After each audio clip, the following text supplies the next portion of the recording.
할렐루야. 성도는 모름지기 하나님을 기쁘시게 해드리는 삶을 잘 사는 성도가 훌륭한 성도인 줄로 믿습니다. 그러기 위해서는 말씀에 응답하는 삶이 있어야 되거든요. 말씀에 응답이 있어야 돼요. 하나님은 뭐라고 자꾸 말씀하시는데 그 말씀에 대한 반응을 일으키지 못하면 하나님하고 완전히 다른 그 상황 속에 있는 내용 아니겠습니까? 쉽게 이야기하면 부모와 자녀의 관계 속에서 부모는 그 한 세대를 먼저 사는 자잖아요. 그래서 이미 삶을 경험을 했고요. 그래서 자녀에게 그 삶의 뼈저린 경험들을 가지고 자녀에게 뭐라고 이야기를 한단 말이에요. 부모의 이야기는 틀린 이야기가 없잖아요. 다 맞는 이야기란 말이에요. 부모는 이 자녀의 앞날을 위해서 아주 계속적으로 타이르기도 하고 명령하기도 하고 또 책망하기도 하고 말을 계속 한다는 말. 이 자녀를 위해서 오로지 자녀의 앞길을 위하고 그를 사랑하기 때문에 그렇게 말하는 것인데 자녀가 그 말에 아무런 반응도 하지 않는다고 생각해 보십시오. 여러분 어떤 느낌을 받겠습니까? 내가 내 속으로 난 자녀인데도 얘네들이 이 아이가 도대체 부모의 말을 신용도 안 한다 라고 한다면 여러분 속 많이 상하시겠죠. 그리고 너무 허탈하지 않겠습니까? 도대체 이 아이를 어떻게 한단 말이냐 하면서 이 아이에 대한 걱정이 앞서게 되고 염려가 심히 크지 않겠습니까? 부모와 자녀의 관계가 그렇다면 하나님 아버지와 우리의 관계에 있어서 하나님이 우리에게 성경을 통하여 너무나도 사랑스럽게 그리고 너무나도 온전한 내용들을 가지고 우리에게 그렇게 늘 말씀해 주시잖아요. 이 말씀 앞에 응답하는 이 삶을 잘 사는 성도가 훌륭한 믿음을 가지고 사는 성도라고 하는 사실입니다. 기억하실 수 있기를 주님의 이름으로 축복합니다. 오늘 이 본문 말씀은요, 바울이 고린도에서 디모데를 통해 가지고 이 고린도 교회, 데살로니가 교회에 대한 그 소식을 듣게 됩니다. 이 디모데를 통하여 고린도에 있을 때에 데살로니가 교회 그 교인들에 대한 소식을 들으면서 이 사람들한테 이런 내용이 더 필요하구나 하면서 그 소식에 근거해 가지고 이 데살로니가 교인들이 또 믿음 안에서 더 능력 있게 살기를 소원하면서 기도의 내용처럼 이 기도하는 마음으로 데살로니가 성도들을 위해서 이 말씀을 기록하고 있다는 사실입니다. 그 기도의 내용이 우리는 본받아야 할 그런 내용이라고 믿습니다. 앞에 말씀을 드린 것처럼 이 기도의 내용에 응답하는 삶이 곧 우리의 삶이어야 하고 말씀에 응답하는 삶이 곧 하나님을 섬기고 예수를 구주로 믿는 사람들의 삶이어야 할 줄로 믿습니다. 우리가 하나님 앞에 기도할 때만 내가 하는 기도, 내가 드리는 기도에 응답을 해 주시기를 간곡히 소원하는 마음만 가지고 있을 일이 아니고 하나님의 말씀 앞에 응답하는 삶, 또한 사도들이 기도한 기도의 내용에 응답하는, 반응하는 삶, 이것이 우리가 갖추어야 될 그런 내용이라고 하는 사실이죠. 여러분이 기도를 드려도 아무리 기도를 드린다고 해도 하나님이 묵묵부답이라고 생각한다면 여러분 얼마나 실망스럽고 답답하시겠습니까? 그렇다면 이미 하나님이 우리에게 말씀하신 내용들에 대하여 또한 사도들을 통하여 아니면 성경의 기록자들을 통하여 우리에게 하나님이 말씀하시는 이런 말씀 앞에 우리가 응답하는 이 일은 정말로 중요한 일이 아닐 수가 없다는 사실이죠. 오늘 이 말씀에 보면 바울은 성도를 위한 기도를 드리고 있다고 볼 수 있는데요. 그 첫 번째 내용이 선교 여정을 위하여 지금 간구하고 있음을 보게 됩니다. 그래서 11절에 하나님 우리 아버지와 우리 주 예수는 우리 길을 너희에게로 갈 수 있게 하시오며. 아멘. 이 11절 말씀을 우리가 먼저 쓰던 개역 성경에서는 오늘 말씀에서는 우리 길을 너희에게로 갈 수 있게 하시오며 이랬는데, 먼저 성경 개역 성경에서는 직행하게 하시오며 이렇게 되어 있어요. 직행이라고 하는 그런 말을 쓰고 있어요. 직행. 요즘에는 뭐 직행버스 개념이 옛날하고는 다르게 되어 있습니다만은, 옛날에는 직행버스, 완행버스하고는 다른 거예요. 완행열차하고 급행열차하고는 다르지 않습니까? 그래서 좀 더 그 정류장마다, 정거장마다 멈추지 않고 아주 큰 정거장만 멈췄다가 가는 이런 급행열차, 아니면 직행 있어요. 저도 철원 살 때 완행버스가 있었고 직행버스가 있어요. 나중에는 완행버스는 거의 많이 없어지고 직행버스가 많이 운행을 하고 그랬었는데요. 어떻게든 철원서 서울을 오려면 빨리 오고자 하는 이런 뜻에서 요금은 비싸지만 직행버스 타잖아요. 근데 철원서 서울 나오려면은 검문소가 참 여러 개예요. 검문소. 왜냐하면 거기엔 경찰 또는 헌병 그리고 보안대, 이 세 명의 검문객이 올라와가지고 검문해요. 절 검문을 잘 할게요, 안 할게요? 저는 검문을 받지를 않아요. 저 사람은 검문 안 해도 될 사람이라고 생각하는지 나를 잘 누가 보려고 하지를 않아요. 나 주민등록 냈는데 나도 주민등록 좀 한번 보자고 그랬으면 좋겠는데, 아니 이 주민등록은 나왔는데 주민등록 보자 그러는 사람이 없는 거예요. 그거 한번 보여주고 싶어가지고. 어쨌든 검문소가 많아가지고 들려야, 이 검문소는 꼬박꼬박 다 들려야 돼요. 휴가 나온 군인들 검문하기 위해서 수상한 사람 혹시 이거 간첩 아닌가 다 검문하고 그랬거든요. 근데 이 급행, 직행 그런 내용이었거든요. 근데 오늘 말씀에서는 우리 길을 너희에게로 갈 수 있게 하시오며 이런 기도를 드리고 있어요. 그런데 이 말씀을 보면 하나님 우리 아버지와 우리 주 예수는 이렇게 말해요. 이 말은 곧 하나님께 아니면 주님께 간구를 드린다는 그런 의미죠. 우리가 기도해야 할 그런 기도의 대상은 하나님이시죠. 그리고 우리 주님 예수 그리스도의 이름으로 기도하게 되지 않습니까? 바울은 무엇보다도 먼저 선교 여정을 하나님과 우리 주 예수 그리스도께 간구를 드리고 있다는 사실입니다. 바울은 항상 자신의 모든 삶에 있어서 하나님의 그 역사하심, 인도하심을 인식하고 있는 사람이기 때문에 어떤 행로에 대하여 그가 마음속에 가지고 있다면 이 부분을 하나님 앞에 무엇보다 먼저 기도를 드렸다고 하는 것을 우리가 교훈받을 수 있기를 주님의 이름으로 축복합니다. 여러분이 앞길을 향하여 가는 데 있어서 이런 목적지라든지 행로에 대하여 무슨 기도를 먼저 하십니까? 우리도 역시 하나님이 기뻐하시는 길은 뭐냐면 영혼을 향하여 가는 길을 하나님께서 가장 기뻐하시는 그런 일인 줄로 믿습니다. 이런 기도 많이 하실 수 있기를 주님의 이름으로 축복합니다.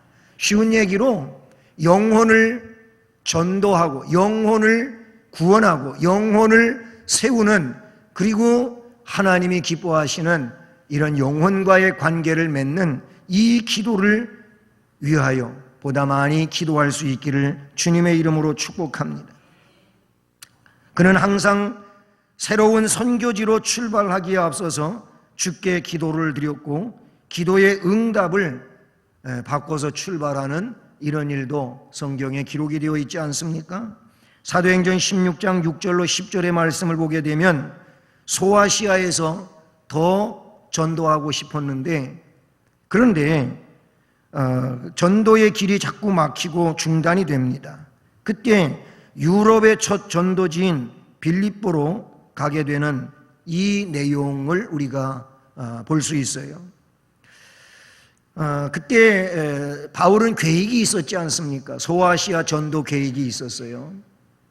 그런데 그 계획대로 되어지질 않고 변경이 될 때 그때 하나님의 뜻을 따라서 그는 움직이는 이런 내용을 봅니다. 잠언 16장 1절에서 마음의 경영은 사람에게 있을지라도 말의 응답은 여호와께로부터 나오는도다. 잠언 16장 9절에서 사람이 마음으로 자기의 길을 계획할지라도 그의 걸음을 인도하시는 분도 여호와시니라 그랬어요. 그러니까 우리가 뭘 계획하고 그렇게 그 길을 가려고 할지라도 하나님이 막으신다면, 하나님은 새로운 길을 열어주시면서 그 길로 가라고 하신다면 우리는 우리가 세웠던 계획을 변경시켜야 하고 하나님의 계획대로 해야 될 줄로 믿습니다. 이것은 곧 주님께 간구를 드린다, 주님이 원하시는 길을 간다 라고 하는 내용과 같은 의미라고 볼 수 있는 것이죠.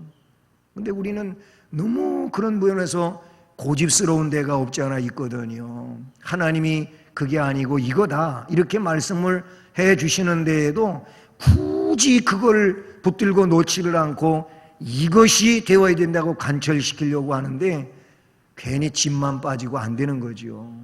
이게 굉장히 중요한 거예요. 그러니까 주님께 간구한다고 하는 것은 주님의 뜻을 원한다는 의미고 주님이 역사하시는 대로 가겠다고 하는 이런 내용인 줄로 믿습니다. 우리가 주님께 간구하면 주님의 뜻을 따르는 일이어야 되지 않겠느냐 그런 얘기인 것이죠. 그러면서 데살로니가 그리로 우리의 길을 너희에게로 갈 수 있게 하시오며 주님 이렇게 해 주시기를 원합니다 라는 그런 내용이라고 볼 수 있겠지 않습니까? 그렇습니다. 그는 데살로니가로 갈 수 있도록 해달라고 간구를 하고 있습니다. 데살로니가에 가가지고 다시 복음을 전하고 이제 어려움을 겪고 있는 저들을 온전하게 세울 수 있도록 해 주시옵소서 라는 기도를 드리고 있는 것이죠. 주님이 기뻐하시는 길에 대한 간구라고도 볼 수 있는 겁니다. 영혼을 세우는 일, 영혼을 더 온전케 만드는 일, 지금 그들에게 있어서 이런 교리가 필요하고 이런 위로가 필요하고 이런 지침이 필요하니까 하나님 그 영혼들을 흔들리지 않게 무너지지 않게 세울 수 있도록 해 주시옵소서. 이런 바울의 기도를 우리가 보게 되는 것이죠. 그래서 그 길을 선하게 갈 수 있도록 그 길을 가는데 막힘이 없고 문제가 없도록 해 주시옵소서. 이런 기도거든요. 구약성경 창세기 24장에 보게 되면 거기에 아브라함의 신실한 청지기 엘리에셀이라고 하는 이름이 나옵니다. 엘리에셀. 그런데 이 엘리에셀이 주인 아브라함으로부터 이 환도뼈 언약을 맺고 이제 이삭의 신부, 즉 아브라함의 며느리감을 구하러 이제 밧단아람 고향으로 갑니다. 아브라함의 고향으로 가게 되는 것이죠. 자, 그런데 이 엘리에셀이 아니 도대체 누구를 만나서 이 사람이 며느리감이라고 하는 걸 도대체 어떻게 알 수가 있으며 어떻게 해야 이 일을 확실하게 그리고 신속하게 할 수 있을까? 고민이 많았어요. 그래서 이 생각을 많이 갖고 그가 이 생각 저 생각 하다가 아주 좋은 생각이 떠오르는 거야. 하나님 앞에 기도를 드려야 되겠다. 그래서 그 창세기 24장 말씀에 보게 되면 12절에 이렇게 기록하고 있어. 엘리에셀이 기도를 드리는데 그가 이르되 우리 주인 아브라함의 하나님 여호와여, 원하건대 오늘 나에게 순조롭게 만나게 해 주십시오. 내 주인 아브라함에게 은혜를 베푸시옵소서. 이런 기도를 드려요. 그 내용 가운데 오늘 나에게 우리 주인의 며느리감, 주인의 아들 이삭의 신부감을 순조롭게 만나게 해 주시옵소서. 여호와 하나님이여 그렇게 되게 해 주십시오 하면서 이 사인을 하나님 앞에 보고를 드리지 않아요. 그런데 그런 일이 그 현장에서 벌어지지 않습니까? 할렐루야. 그 순조롭게 만나게 해달라 그랬는데 순조롭게 돼요. 이 엘리에셀의 기도는 자기의 책무이기도 하지만 무엇보다 주인을 이롭게 하는 그런 기도였음을 우리가 보게 되는 것이죠.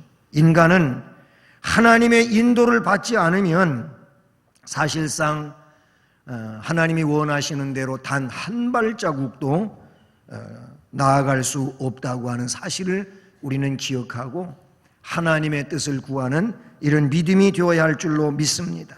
하나님이 기뻐하시는 이 선교 여정을 위해서, 전도 여정을 위해서, 영혼 구원하는 여정을 위하여 우리가 기도하는 기도자가 될 수 있기를 주님의 이름으로 축복합니다. 그러면서 바울은 본문에 12절 말씀에서 피차간의 사랑을 위하여 기도하고 있다는 사실이죠. 말씀해 보니까 또 주께서 우리가 너희를 사랑함과 같이 너희도 피차간과 모든 사람에 대한 사랑이 더욱 많아 넘치게 하사. 아멘. 주께서 우리가 너희를 사랑한 것처럼 너희도 서로 사랑하는 이 피차간의 모든 사람에 대한 사랑이 지금보다도 더욱 넘쳐나는, 많아지는 이런 일이 있기를 구한다고, 간구한다고 이렇게 이 말씀에 나타내고 있습니다. 여러분, 오늘 이 시대를 사는 우리들도 이 피차간에 사랑하는 사랑의 정도가 더 많아져야 될 줄로 믿습니다. 아멘. 사랑이 많아지는 거 싫으신가요? 사랑이 많아지면 또 사랑해야 되니까 왠지 소원해나는 것 같아서 안 좋은 겁니까?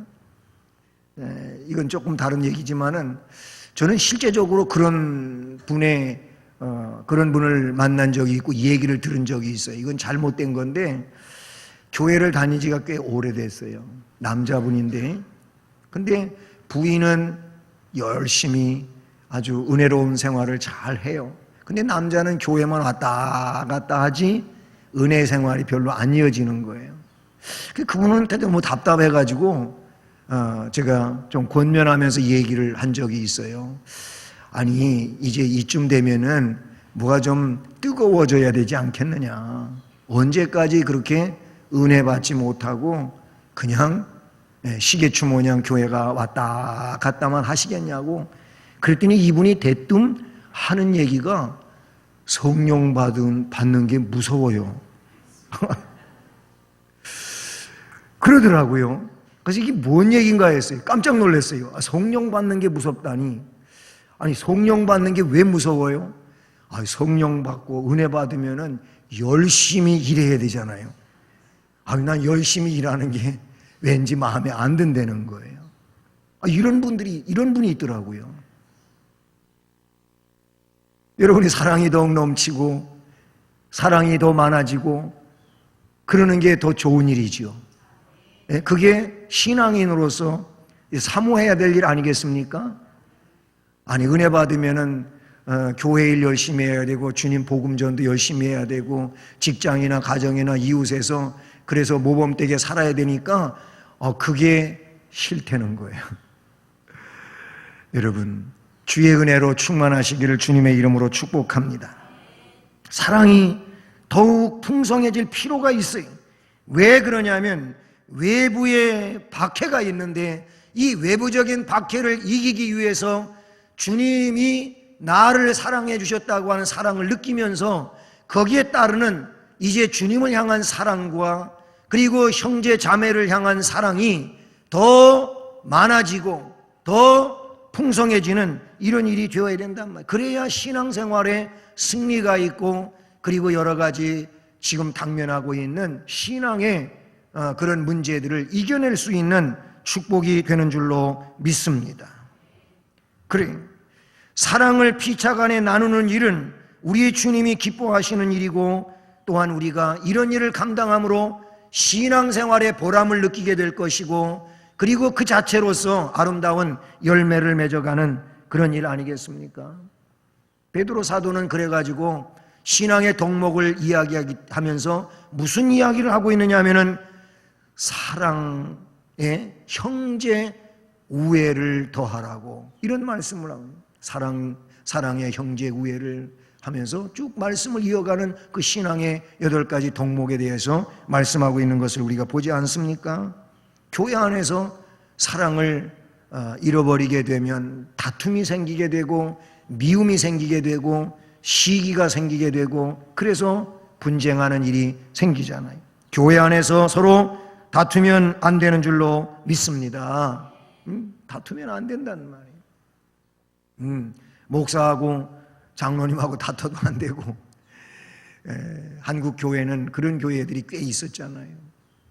목사님하고 장로님하고 서로 위하여 기도하고 해서 사랑의 이런 깊은 교제가 있어야 되고 우리 목사님하고 중직들하고 또는 장로님하고 중직들하고 당회하고 중직하고 서로 격려하고 위로하고 사랑하면서 그렇게 살아야 된다는 말이에요. 우리 권사님들끼리 서로 다투면 안 된다 그런 얘기. 권사님들이 다투셨다는 얘기가 아니고 이 서로 교회 안에서 이런 일이 있으면 은혜가 하나도 안 되고 문제가 심각해지고 결국 서로 아픔만 더해가는 이런 일이 된다는 말이에요. 교회 안에서는 다툼이 오히려 사랑으로 다 해소되고 오히려 거기에 치유의 역사가 일어나야 되는 줄로 믿습니다. 바울은 그래서 피차간의 사랑을 위하여 기도를 드리고 있어요. 데살로니가 교회도 이것이 있어요. 왜냐하면 안팎으로 이런 핍박의 문제가 이들을 막 점령해 오고 그렇지 않습니까? 그래서 사탄은 이런 기회를 이용해 가지고 서로 시기하고 반목하고 질시하고 분쟁하고 싸우게 만드는 이런 일이 있단 말이에요. 사탄은 절대로 기회를 놓치지 않고 덤벼드는 아주 못된 이 영적 어둠의 세력입니다. 우리는 이걸 알아야 돼요. 왠지 내 마음속에 어떤 일에 대하여 미움의 감정이 자꾸 자리를 잡고 떠나지 않는다면 먼저 이 일을 하나님 앞에 기도하며 회개하면서 이거를 빨리 삭제시킬 수 있기를 주님의 이름으로 축복합니다. 그냥 놔두면 여러분 우리 그런 마음을 가지고 지속적으로 살아가는 자들의 영적인 크나큰 손해가 아닐 수 없다 그런 얘기예요. 바울은 데살로니가 교인들이 그들을 박해하는 자들까지도 미워하거나 증오하지 말고 오히려 그들 안에 있는 사랑을 가지고 사랑이 더 커져서 많아져서 그들까지도 다 품어낼 수 있는 이런 사람들이 될 것을 지금 말씀하고 있는 줄로 믿습니다. 따라서 하시겠습니다. 너희도 피차간과 모든 사람에 대한 사랑이 더욱 많아 넘치게 하사. 아멘. 우리도 서로 이 말씀에 있는 것처럼 피차간 사랑하는 삶이어야 될 줄 믿습니다. 더 많아지고 더 커져갈 수 있는 사랑의 사람들이 되기를 주님의 이름으로 축복합니다. 마지막으로 이 말씀은 바울은 성결한 삶을 기도하고 있음을 보게 되는 것입니다. 성결한 삶. 그래서 마지막 절 13절을 보면 너희 마음을 굳건하게 하시고 우리 주 예수께서 그의 모든 성도와 함께 강림하실 때에 하나님 우리 아버지 앞에서 거룩함에 흠이 없게 하시기를 원하노라. 아멘. 더 굳센 믿음 그리고 주님 앞에 설 때에 흠 없는 이런 심령으로 설 수 있기를 원하는 이 내용을 이 말씀에서 나타내주고 있지 않습니까? 마음을 굳게 갖도록 간구하고 있는 것이죠. 여기서 마음은 곧 믿음이 굳건해야 되는 줄로 믿습니다. 이사야 26장 말씀에 보니까 거기 그런 말씀이 나와요.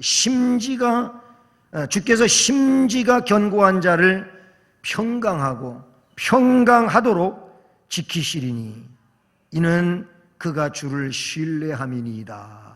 아멘. 그런 말씀을 기록하고 있어요.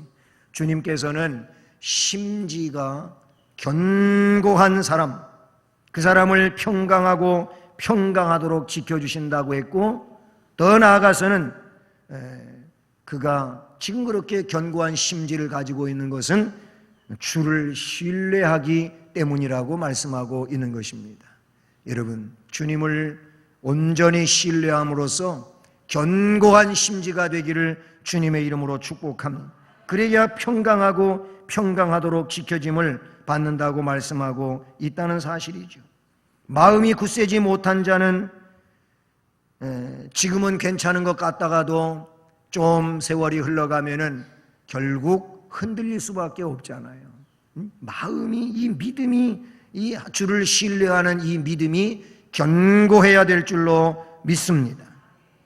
핍박이 있거나 아니면 어려움의 요소가 있게 될 때에도 그 견고한 신뢰에 근거하여, 그런 믿음에 근거하여 마음이 갈피를 잡고 갈 수 있는 그런 심령이 될 수 있기를 주님의 이름으로 축복합니다. 처음에 가진 이 견고한 믿음이 세월이 갈수록 더 능력 있고 권세 있고 강인한 믿음으로서 세워져가는 이런 은혜가 있어야 될 줄로 믿습니다. 그러면서 거룩함의 흠이 없어야 된다는 것입니다. 말씀에 있는 대로 하나님 우리 아버지 앞에서 거룩함의 흠이 없게 하시기를 원하노라. 하나님 우리 아버지 앞에 언제 섭니까? 주님께서 재림하시는 그날에 설 겁니다. 아니, 우리 개인적으로는 우리가 세상을 다 살고 그렇게 죽음 이후에 하나님 앞에 서게 되지 않습니까? 그렇습니다. 주님의 재림 때, 아니 주님 앞에 서게 될 때 흠이 없는 삶은 참으로 복 있는 삶이 되는 줄로 믿습니다. 이 비슷한 말씀은 고린도 전서 1장 8절에도 기록이 되어 있는데 거긴 이렇게 기록되어져 있습니다.